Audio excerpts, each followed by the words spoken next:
Hello guys, चुप करे manager. कैसे हैं आप सब। आई होप कि अच्छे ही होंगे। तो पिछली वीडियो में मैंने बनाया था नेक्सॉन का न्यू इंटीरियर जो आप सबको बहुत पसंद आया था। तो मैंने सोचा कि अब हैरियर का भी फेसलिफ्ट आने वाला है अक्टूबर या नवंबर में, तो उसका भी इंटीरियर बना दूं। आप शुरू से एंड तक देखना ये वीडियो। मैं शुरू करता हूँ ये रेंडर बनाना, जिसमें सबसे पहले मैंने गियर रिमूव किया और न्यू गियर नोब और ड्राइव मोड सिलेक्टर लगाया। फिर इन सब के बाद मैंने लगाया क्लाइमेट कंट्रोल जैसा आपको सियरा ईवी में मिलता है। फिर मैंने ऐड किया न्यू इंस्ट्रूमेंट क्लस्टर और इंफोटेनमेंट सिस्टम। फिर स्टीयरिंग व्हील को थोड़ा सही किया, न्यू स्क्रीन की हाउसिंग बनाई। डैशबोर्ड में ये एक एलिमेंट ऐड किया जो मैंने सियरा ईवी से उठाया। फिर पहले तो मैंने व्हाइट मार्बल फिनिश देने का सोचा था, बट वो अच्छा नहीं लगा, तो मैंने ये वाली फिनिश दी जो हैरियर में पहले से आती है। फिर इसके डैशबोर्ड को थोड़ी सी और फिनिशिंग दी। इसके विंडोज के ग्रैब हैंडल्स को थोड़ा पीछे किया। फिर मैंने ऐड किया इलेक्ट्रिक पार्किंग ब्रेक और कप होल्डर्स। इसके सीट्स और बाकी एलिमेंट्स को ब्लैक कर दिया। फिर स्टीयरिंग व्हील पे थोड़ा काम किया, उसे भी डार्क कर दिया। कमेंट्स में बताओ आपको कैसा लगा ये डार्क स्टीयरिंग व्हील। मुझे तो बहुत फाड़ू लगा। फिर मैंने ऐड की एम्बिएंट लाइट और गियर इंडिकेटर्स बनाए। फिर इसके डैशबोर्ड में ऐड की एक और 7 इंच की स्क्रीन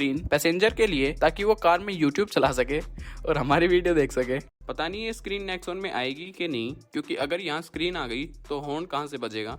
ये समस्या है रे। और फिर कुछ माइनर एडजस्टमेंट्स करके मैंने फिनिश किया ये रेंडर, जो देखने के लिए आपको लाइक करनी होगी ये वीडियो, तो लाइक कर दो।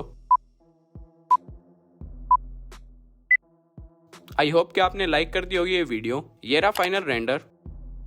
कमेंट्स में बताओ आपको कैसा लगा। आपकी स्क्रीन पे अभी आ रही है मेरी लास्ट की 2 वीडियोस, अगर नहीं देखी तो देख लो। Thanks for watching this video. Piece.